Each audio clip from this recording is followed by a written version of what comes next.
GST திருத்தங்கள் சாதாரண மக்களின் வாழ்க்கையை எளிதாக்கும் என்று பிரதமர் மோடி நம்பிக்கை தெரிவித்துள்ளார். இது தொடர்பாக எக்ஸ் தளத்தில் பதிவு ஒன்றை வெளியிட்டுள்ள பிரதமர் மோடி தனது சுதந்திர தின உரையின் போது ஜிஎஸ்டியில் அடுத்த தலைமுறை சீர்திருத்தங்களை கொண்டு வருவதற்கான தங்கள் நோக்கம் குறித்து நான் பேசியிருந்தேன். சாதாரண மக்களின் வாழ்க்கையை எளிதாக்குவதையும் பொருளாதாரத்தை வலுப்படுத்துவதையும் நோக்கமாக கொண்ட பரந்த அளவிலான ஜிஎஸ்டி விகித பகுத்தறிவு மற்றும் செயல்முறை சீர்திருத்தங்களுக்கான விரிவான திட்டத்தை மத்திய அரசு தயாரித்துள்ளது என்பதை மகிழ்ச்சியுடன் தெரிவித்துக் கொள்வதாக குறிப்பிட்டுள்ளார். சீனா மற்றும் பிரேசில் போன்று இந்தியாவும் அமெரிக்காவை வரிகளால் கொள்கிறது என்று ட்ரம்ப் குற்றம் சாட்டியுள்ளார். அமெரிக்க அதிபர் ட்ரம்ப் சீனா, இந்தியா, பிரேசில் ஆகியவை வரிகளால் தங்களை கொள்வதாக குற்றம் சாட்டியுள்ளார். மேலும் அவர்களை விட வரிகளை பற்றி தனக்கு நன்றாக தெரியும் என்று தெரிவித்த அவர், இந்தியாதான் உலகில் அதிக வரி விதிக்கும் நாடு என்று தெரிவித்தார். மேலும் இந்தியா மீது 50% வரி விகிதத்தால் அமெரிக்கா மீது இனி எந்த வரியும் இருக்காது என்று இந்தியா உறுதியளித்துள்ளதாக தெரிவித்தார். மேலும் வரி விதிப்பு அவசியம், வரி விதிப்பு அமெரிக்காவிற்கு பேரம் பேசும் சக்தியை வழங்குகிறது என்று கூறியுள்ளார். பாகிஸ்தான் பயங்கரவாத முகாம்கள் துல்லியமாக தாக்கப்பட்ட புதிய வீடியோவை இந்திய ராணுவம் வெளியிட்டுள்ளது. ஏப்ரல் 22 அன்று ஜம்மு காஷ்மீரில் 26 உயிர்களை பலிகொண்ட பகல்காம் பயங்கரவாத தாக்குதலுக்கு 2 வாரங்களுக்கு பிறகு மே 7 அன்று இந்திய ராணுவம் ஆபரேஷன் சிந்தூரை நடத்தியது. இதில் பாகிஸ்தான் மற்றும் பாகிஸ்தான் ஆக்கிரமிப்பு காஷ்மீரில் உள்ள 9 பயங்கரவாத முகாம்கள் தாக்கப்பட்டன. இந்நிலையில் இந்த தாக்குதலில் புதிய வீடியோவை ராணுவம் வெளியிட்டுள்ளது. அதில் பாகிஸ்தான் பயங்கரவாத முகாம்கள் துல்லியமாக தாக்கி அழிக்கப்படுவது பதிவாகியுள்ளது.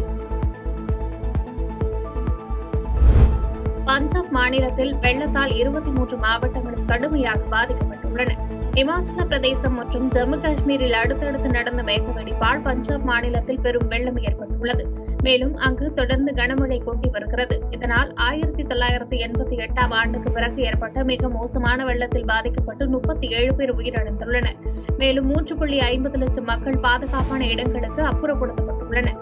பஞ்சாப் மாநிலத்தில் உள்ள 23 மாவட்டங்களும் பாதிக்கப்பட்டுள்ளன. பள்ளி, கல்லூரி உட்பட அனைத்து கல்வி நிறுவனங்களையும் செப்டம்பர் 7ஆம் தேதி வரை மூட பஞ்சாப் அரசு உத்தரவிட்டுள்ளது.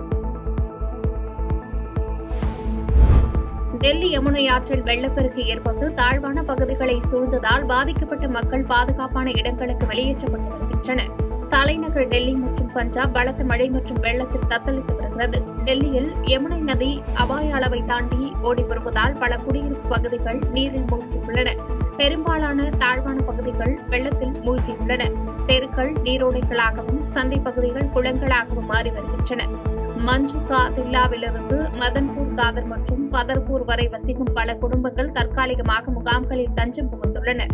தற்போதைய நிலவரப்படி யமுனை நதி 207 மீட்டர் உயரத்தை எட்டியது. இதன் காரணமாக தாழ்வான பகுதிகளில் உள்ள மக்களை அதிகாரிகள் வெளியேற்றி வருகின்றனர்.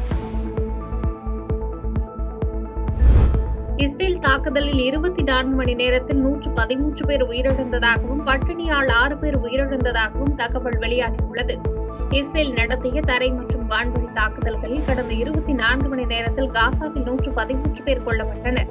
நேற்று உணவுக்காக காத்திருந்தவர்கள் உட்பட 44 பேரை இஸ்ரேலிய படைகள் கொன்றன. காசா நகரில் மட்டும் 33 பேர் கொல்லப்பட்டனர். வடக்கு காசாவில் கடுமையான தாக்குதல்களும் தொடர்கின்றன. ஷேக் ரத்வான் பகுதியில் நடந்த தாக்குதலில் 4 பேர் கொல்லப்பட்டனர். மேலும் காசாவில் 6 பாலஸ்தீனியர்கள் நேற்று ஒரே நாளில் பட்டினியால் இறந்ததாக தகவல் வெளியாகியுள்ளது. செய்திகளை உடனுக்குடன் தெரிந்து கொள்ள கீழ்கண்ட கேபிள் மற்றும் டிடிஎச் நெட்வொர்க்குகளில் எம்நாடு செய்தி தொலைக்காட்சியை காணுங்கள்.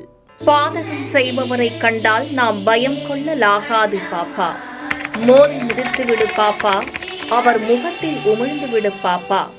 அண்மை செய்திகளை உடனுக்குடன் தெரிந்து கொள்ள இணைந்திருங்கள் எம்நாடு தொலைக்காட்சியுடன்.